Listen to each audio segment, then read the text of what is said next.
warahmatullahi wabarakatuh. Nahmaduhu wa nasta'inuhu wa nastaghfiruhu wa na'udzu billahi min syururi anfusana wa min ayati a'malina wa may yahdihillahu fala mudhillalah wa may yudlilhu fala hadiyalah.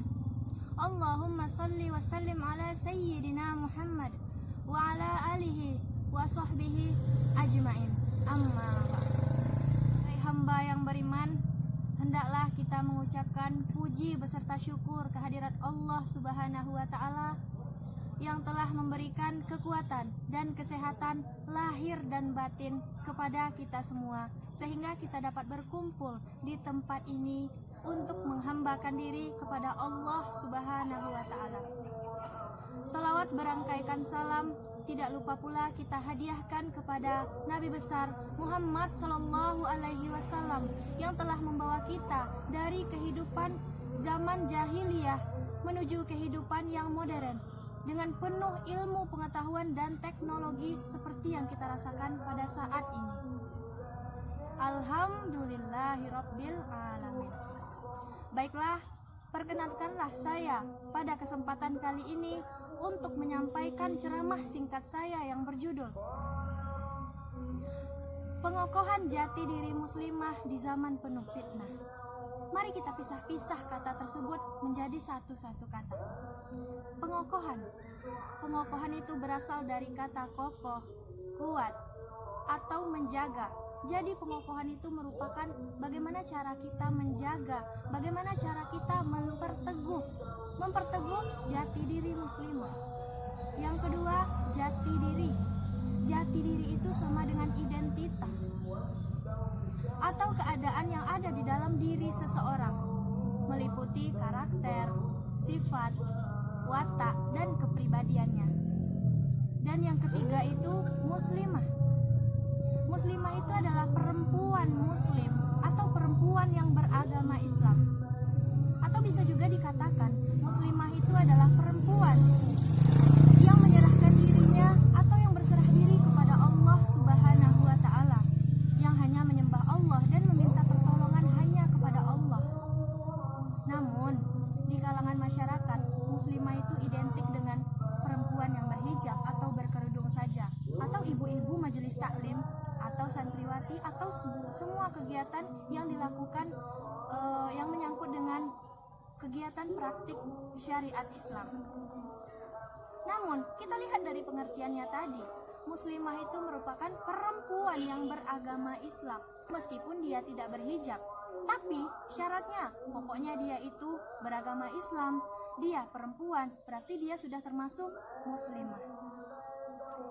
Baiklah saudariku yang dicintai Allah Subhanahu wa taala. Cintai Allah Subhanahu wa taala. Materi ini sangat penting sekali kita bahas. Dikarenakan beberapa alasan. Salah satu di antara alasan tersebut adalah melihat dari kehidupan perempuan dengan keunikannya. Ada yang dalam beberapa hal sangat serius, tapi di dalam hal lain sangat jauh dan kurang dari nilai-nilai agama. Sebagai contoh, ada perempuan muslimah yang begitu rajin melaksanakan syiar-syiar Islam, tapi dia tidak menghiraukan kebersihan dan kesehatan tubuhnya. Dia tidak menghiraukan kebersihan mulut atau kebersihan badannya. Ataupun sebaliknya, ada yang begitu memperhatikan kebersihan dan kesehatan tubuhnya, tetapi dia tidak melaksanakan syariat-syariat Islam.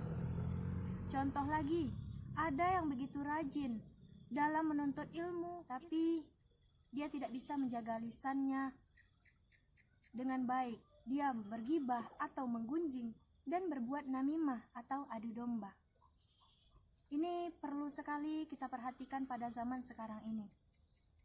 Dari para perempuan muslimah yang hidup dan tumbuh di lingkungan Islam, hanya sedikit dari mereka yang paham betul mengenai Islam ini. Hal ini kadang-kadang disebabkan karena mereka tidak peduli dan tidak memiliki pandangan yang utuh tentang Islam.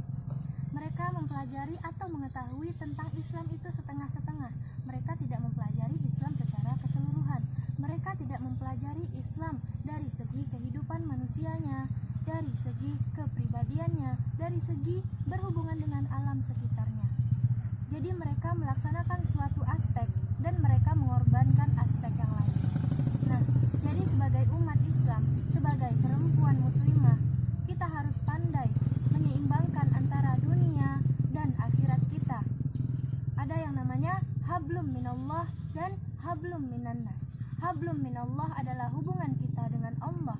Hubungan kita dengan Allah.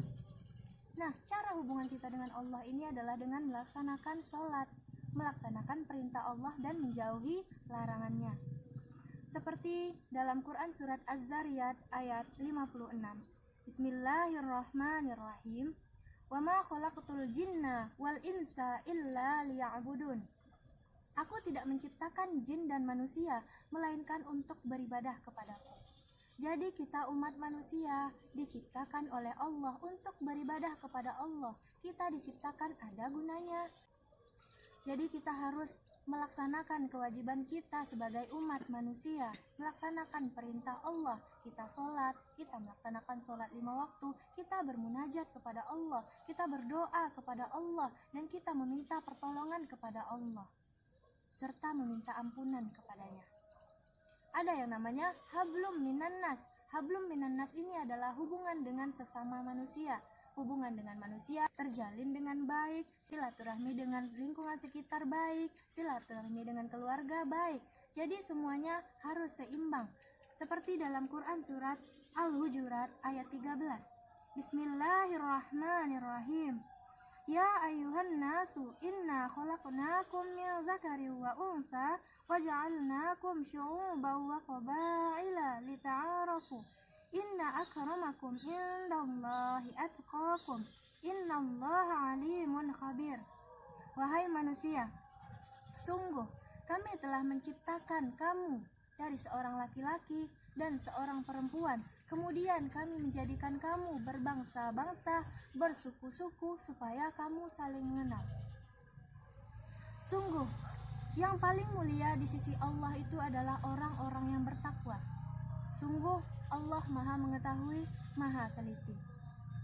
Jadi kita diciptakan di dunia ini tidak sendiri. Kita itu makhluk sosial, saling membutuhkan satu sama lainnya. Jadi hendaklah jaga silaturahmi kita dengan sesama umat manusia. Hablum minallah lanjut, hablum minannas terjalankan. Keduanya harus seimbang. Kesuksesan di dunia dan kebahagiaan di akhirat kelak. Nah, baiklah sesuai dengan judul ceramah pada hari ini. Bagaimana cara mengokohkan, memperkuat atau menjaga identitas perempuan yang beragama Islam di zaman saat sekarang ini, di zaman yang penuh dengan fitnah di mana-mana. Nah, caranya adalah cukup menjadi perempuan yang beriman lagi berilmu. Sesuai dengan firman Allah dalam Quran surat Al-Mujadalah ayat 11. Bismillahirrahmanirrahim. Ya ayyuhalladzina amanu idza qila lakum tafassahu fil majalis fafsahu aysahillahu lakum wa idza qila inshuzu fanshuzu yarfa'illahu alladzina amanu minkum walladzina utul ilma darajat wallahu bima ta'maluna khabir. Yang artinya, wahai orang-orang yang beriman, apabila dikatakan kepadamu berlapang-lapanglah di dalam majelis, maka lapangkanlah. Niscaya Allah akan memberikan kelapangan kepadamu. Dan apabila dikatakan berdirilah, maka berdirilah. Maka niscaya Allah akan mengangkat derajat orang-orang yang beriman di antaramu dan orang-orang yang diberi ilmu beberapa derajat. Dan Allah Maha teliti terhadap apa yang kamu kerjakan. Nah, kita diperintahkan oleh Allah Subhanahu wa Ta'ala untuk menuntut ilmu setinggi-tingginya, karena orang yang menuntut ilmu, orang yang berilmu, maka derajatnya akan ditinggikan oleh Allah Subhanahu wa Ta'ala. Derajatnya akan diangkat oleh Allah Subhanahu wa Ta'ala. Baiklah saudariku yang dicintai Allah Subhanahu wa Ta'ala. Dari sabda Rasulullah Shallallahu alaihi wasallam, perempuan itu adalah tiang agama. Jika rusak wanita itu, maka rusaklah suatu negara. Jika rusak wanita itu, maka rusaklah agama. Perempuan itu adalah al-ummu madrasah al-ula. madrasah pertama bagi anak-anaknya. Perempuan itu yang mendidik anak-anaknya dari kecil hingga umur 2 tahun, menyusui dan menyapihnya hingga umur 2 tahun. Dia akan mencetak generasi selanjutnya. Bagaimana perempuan itu, begitu jugalah perempuan atau anak yang akan dilahirkannya, generasi penerus dari perempuan tersebut. Baiklah, saudariku yang dicintai Allah Subhanahu wa ta'ala, jadilah perempuan yang berilmu dan beriman. Dunia lanjut, akhirat pun oke. Sukses di dunia, akhirat selamat. Berhati-hatilah para perempuan, berhati-hatilah solehah, berhati-hatilah muslimah. Banyak sekali godaan-godaan yang datang untuk para muslimah. Jangan mudah terpengaruh dan tetaplah berada di jalan Allah. Laksanakan kewajiban yang diberikan Allah kepada kita, laksanakan perintahnya dan jauhi larangannya. Baiklah, mungkin itulah ceramah singkat yang dapat saya sampaikan pada kali ini. Semoga dapat bermanfaat bagi kita semua. Subhanakallahumma wa bihamdika asyhadu an la ilaha illa anta wa astaghfiruka wa atubu ilaik. Semoga perempuan-perempuan muslimah, saudariku yang dicintai Allah Subhanahu wa ta'ala, tetap berada di jalannya dan tetap menjadi perempuan yang istiqomah dan tidak terpengaruh serta tidak terbujuk rayu, apalagi di zaman yang penuh fitnah. Saya akhiri, wassalamualaikum warahmatullahi wabarakatuh.